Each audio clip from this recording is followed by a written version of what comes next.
Hello, I'm RJ City, and you are listening to the MonsterCast. You're going to talk about Bela Lugosi. They're going to talk about Lon Chaney Jr. He'd be so sad, holding his hat, saying, "Please put me in this room and don't unlock the door." And you can't do any better than the Dahl brothers.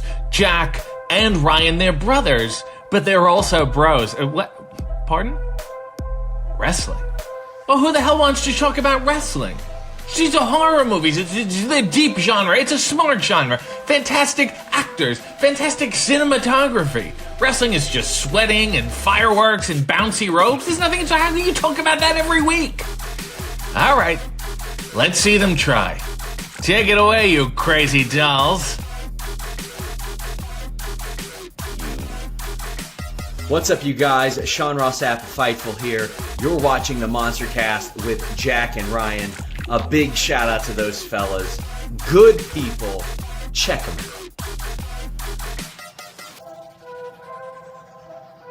out. Jake and Brian. Brandon Cutler here from AEW, and I hope you guys have an awesome podcast with the MonsterCast. What was that? Your name is Jack and Ryan? Shut up, Jack and Ryan.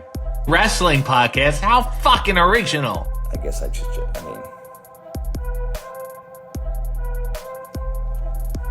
you're welcome.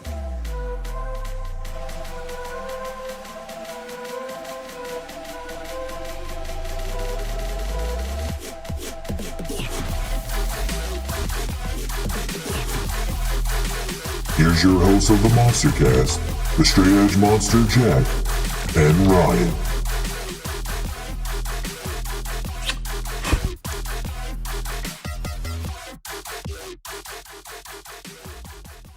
Hello everybody, welcome to the MonsterCast. Predictions sure to be wrong. I'm Jack, that's Ryan, and we are doing NXT Battleground 2023. Ryan's very excited because the one person that he said from the, what the fuck was the show called? Stand and Deliver, WrestleMania weekend. The one wrestler he said that they should catapult up. It's about to happen. I feel like it's about to happen. We'll see. But it's Tiffany Stratton, obviously, is getting her chance to become the new NXT Women's Champion, among other things on the show. Only 6 matches on this pay-per-view, so this will be short and sweet. They're gonna have to find a way to get a lot of new talent in there because of how many people got called up in that draft, though. So I feel like the next few pay-per-views are gonna look drastically different for NXT from this one right here, because you're going to start seeing a lot of new people inserted. But let's go ahead and get started. NXT Battleground happening live Sunday, May 28th, 8 p.m., 5 Pacific. We're starting out with the first match. It's the tag team title match. Gallus versus the Creeds. If you remember, Gallus, the Creeds, Pretty Deadly, and I believe Tony D and whatever the fuck his partner's name is, were X. Anyway, they were in a 4-way, I believe, at Stand and Deliver, where Gallus won, and we were hoping Pretty Deadly won. Now Pretty Deadly's called up, so I'm going Creed Brothers here, just because I think Gallus, even if WWE management doesn't think so, I think Gallus are more main roster ready than the Creed Brothers are currently.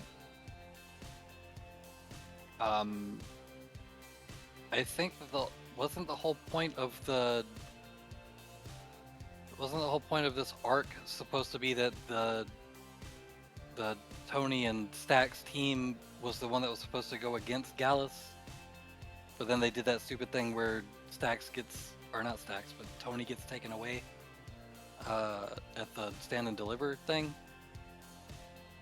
Right? Well, so they had the thing with Pretty Deadly right after too, though. I think they beat Pretty Deadly on Pretty Deadly's way out to go to the main roster. If they're finishing that story, though, it doesn't make any sense for the Creed Brothers to win here.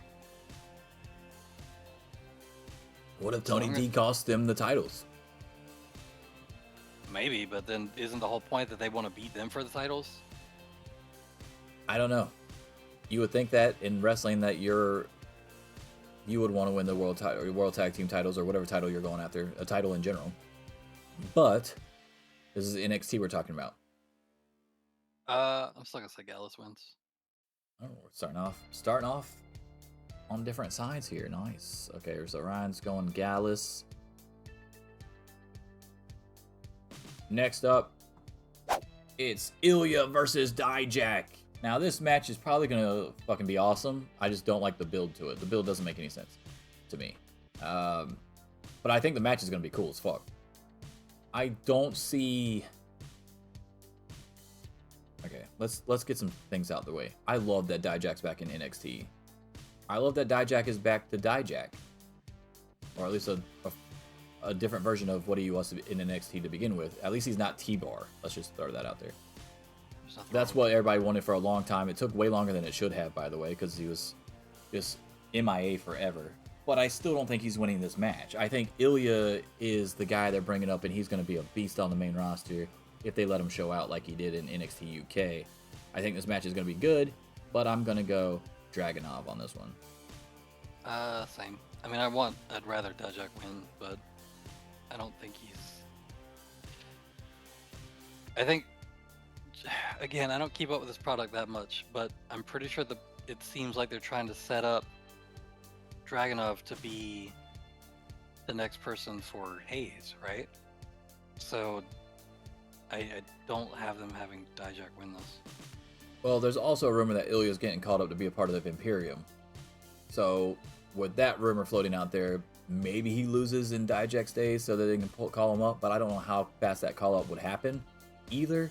And it definitely ain't going to happen against Mustafa Ali because you don't need the extra backup on Mustafa Ali. So I don't know where they would insert him at unless Imperium got into a stable war against a face stable, and there is no really face stables in WWE except for the OC, I guess, technically. And I'm pretty sure Imperium is on Raw and the OC is on SmackDown, so it doesn't make any sense. I have no idea. I just don't think they give Dijak the win here, so yeah, I'm going to go Dragunov. Alright, next up, it is the NXT North American title. Wes Lee has had it for a while. He's going to put it on the line in a triple threat against Tyler Bate and Joe Gacy. This is actually not that easy of a pick for me. Wes Lee's had it for a while. The problem with Wes Lee losing it is what do you do with Wes Lee afterwards, right? I don't think he's going to go up to the next spot unless he's just going to lose to Carmelo or Braun, whoever ends up winning the title in the main event. I don't think he's going to immediately go to the main event picture and win. Joe Gacy, they do a lot of start and stop with him as far as putting him in big matches. Like, he'll do nothing for a while, and then all of a sudden he finds himself in a match. Usually that's not really grounds to win those matches. And then Tyler Bate was just rumored to be one of the people that were going to get called up because of his great match with Dolph Ziggler on main event. And they were going to use him in the draft, and then he didn't get drafted, and like 8 other fucking NXT people did, which weren't rumored to go up. So this is really hard for me to pick. So I think I'm just going to go Wes Lee retains here, just because I don't really see another option. I'm going Wes Lee as well, because like I said, I think they're building the Dragunov thing to have him be the next challenger for it. So. All right, next up we've got the Heritage Cup, the NXT Heritage Cup. It was the NXT UK Heritage Cup. They've switched it over so they could have that in NXT now.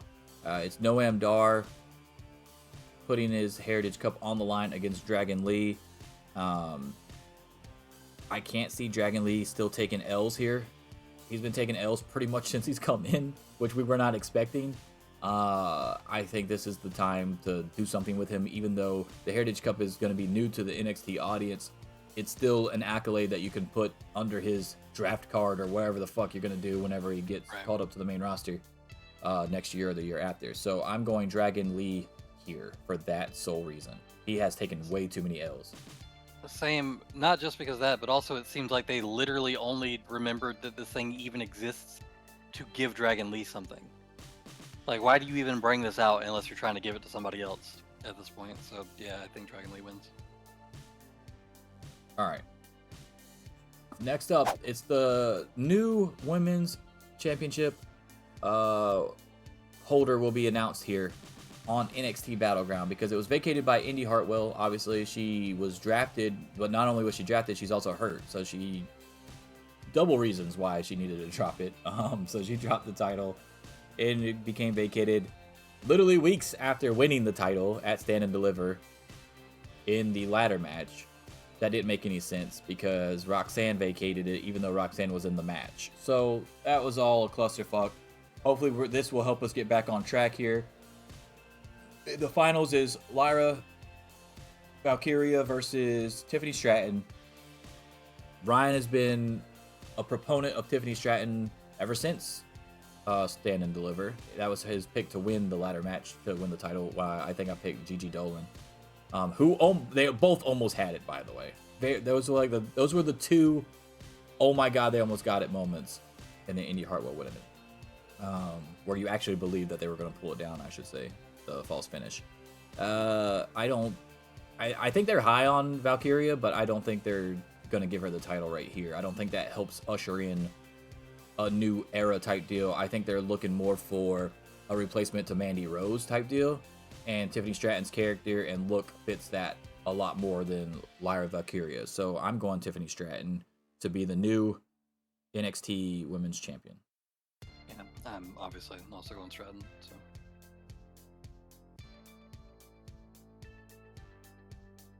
Okay, and then finally, the main event.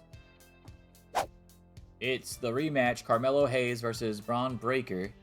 But this time the roles are reversed. Now we have a clear-cut face Carmelo and a clear-cut heel Braun, and I actually believe that Braun's winning the title back, guy. I think heel Braun. The WWE upper management want to see where he can go with it, and they like the directional change of his character, which we all thought he would be a better heel regardless, right? Because of who his parents are, or who his uncle and his dad were in wrestling, and then just the way he comes off. When he had his babyface run, he never came off like a babyface anyway, right? He just came off like dominant. He tried to be like a white face or white meat babyface and dominant at the same time. You just can't do that. Those two things don't go together. So Braun going heel, Braun going who? John Cena. And he got booed out of the building. But he did it for a while. But he got booed out of the building. They don't want that again. Eventually. So Cody Rhodes doing it? Yeah, okay. He sure is. Yeah, that's right. He sure is. Just give it time. Give it time. It ain't been that long. So I'm going Braun winning the title as a heel, and he'll be 3-time NXT World Champion. But I don't think anyone's ever done it 3 times, so that's another thing that they can just put on him. Like, oh yeah, he was the first ever 3-time NXT champion. Because he won it, then he lost it to Ziggler, he won it back, then he lost it to Hayes. Now I think he's going to win it again and be the first ever 3-time champ. I have Hayes winning. I don't think it makes sense to have this flip back and forth so quick. Also, it kind of seemed like we talked about earlier in the other prediction show with the 50-50 booking, 2 out of 3 falls used to be the standard, that kind of thing. It just, I don't know. It just seems like this is fall number 2, and they might also give this to Hayes. And maybe if they want Braun to get a third win somewhere way later down the line and get his 3rd championship and put it on his card or whatever the fuck, like they can do that. But I don't think it makes sense for Hayes to drop it here.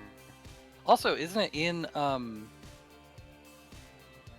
think this was on Twitter or something, but it's like it's in the same area as Hayes is actually from, and it's the main event there. So I don't think you end the show having the hometown guy. Don't think like Tony Khan, bro. That don't mean shit in WWE. In fact, that usually means the opposite in WWE. You're probably going to lose. It's NXT though. Like they have to. NXT can't afford to piss off people who would be dumb enough to go to a fucking NXT show. Okay, it's not the same thing. Like they kind of have to make the hometown crowd a little bit happy, you know. They can afford it. All they're doing is going right back to fucking Full Sail for the next 8 weeks. It'll be all right.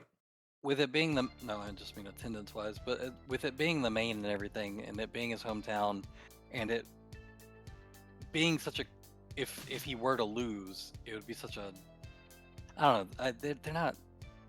It doesn't make sense. I think I think Hayes keeps it here. I think this is meant to legitimize his reign a little bit. So I think he keeps it. I mean, we'll see, but there's also a possibility of Trick costing him the title accidentally. He also came out to help Trick when Trick didn't want him out there against Braun Breaker. You also had the fact that Braun is now full on heel and like trying to be like a Lesnar type, Batista type, where he just fucking he don't give a fuck destruction. I really would hate for this to end on a DQ, because Braun's being stupid or whatever, just to help protect Carmelo and have him keep the title for the main event of a pay-per-view or whatever you want to call this, big show. I don't see them giving him like a month and a half reign and then being like, okay, that's enough, goes back. I guess it's weird. So. Depends on what they want to do with him. I think there's a lot of people in WWE that actually think Carmelo's more main roster ready than Braun. So why not give it to him for a month and a half and then bring his ass up afterwards? We'll see. I'm still picking Hayes. I know. I mean, it's definitely me going out on a limb, but I think the Braun Breaker heel character is working a lot better than the babyface one, and it kind of like kills your new heel character, your destructive character, if you lose right out the gate. We said the same thing about Asuka. Yeah, and I agree, and it happened. That's my point. Well, that's what I'm saying is that he could very easily just get booked to lose. So. No, I agree with that. These are I didn't say this was a slam dunk. He can very easily lose. In fact, it's probably more he's probably got longer odds to win than Carmelo the champion does. I'm still picking Braun Breaker here though. It's not one of those situations where it's like Jamie Hayter's and everybody just knew it was her time to win. You know what I'm saying? Like it wasn't a situation like that. Yeah. Or Britt Baker when she won the title the first time, everybody's like, dude, everybody just knew it was her time. When she lost it to Thunder Rosa, everybody knew it was Thunder Rosa's time. Like there's certain times where you just know when it's somebody's time to win. And I'm not saying that this is one of those times. This is just the feeling I have, the way WWE runs things. And based on all the information I've gathered around how management views both of them currently, I would not be shocked at all if Braun Breaker wins the title back. Was it Cody's time to win? It was. Did he win? It was for about 50%. Well, I would say actually a lot more than 50% people thought it was Cody's time to win. But the social media propaganda that made you believe that Roman was keeping it because Triple H wanted to have that 1,000-day reign. By the way, congratulations, because it finally happened. You got your 1,000 days. It's doing wonders for you. Let me tell you, you're in a tag team match at Night of Champions in Saudi Arabia. So Guess good job. what? That just means more days, baby. It's fucking stupid. It didn't do anything. But anyway, yeah. So I'm just going Braun Breaker here. Braun, I didn't pick him last time. I picked Carmelo to beat him. Carmelo beat him. Now I'm picking Braun to beat him. I don't care. I think I picked Braun last time too, actually. Yeah. So. We'll see. That's the prediction. Sure to be wrong. Definitely do not bet on these predictions. We don't keep up with NXT on a week-to-week basis, on a weekly basis. No, there's just too much wrestling going on. We both don't watch it that often. We do have it on the DVR. I watch it every now and then. But and I watch clips online too. Yeah. Unless I got a lot of time set to the side, I don't go out of my way to be like, oh, I got to catch up on NXT. I mostly keep up with it from shit that gets posted on Twitter, and I'll occasionally turn it on and just listen to it in the background while I'm doing other shit. I'll look if it sounds like something cool's going on, but it's not something I pay a lot of attention to, so don't pay too much attention to. It's a far cry from the black and gold days, let's just say that. Yep. Where it felt like it was destination type stuff. Like, but hey, I'm still at least semi-aware of what's going on, so it's not like, TNA or anything, but fuck. I mean, we still have a winning record on our predictions for NXT shows as well, so it's not like we're completely oblivious and we don't know what the fuck we're talking about either, so you got that going for you. We still got more wins than losses. Compared to AEW or something like that, yeah, we definitely are not. Also, here's the thing too, we're not even fucking watching the show. I'll be watching it, just won't be live. I will not be watching it live. I will not be watching it live. Yeah, I'll watch it eventually, but we will not be watching the show live. So, whatever. No, I didn't pay $50 to watch NXT. Yeah. Nor would I.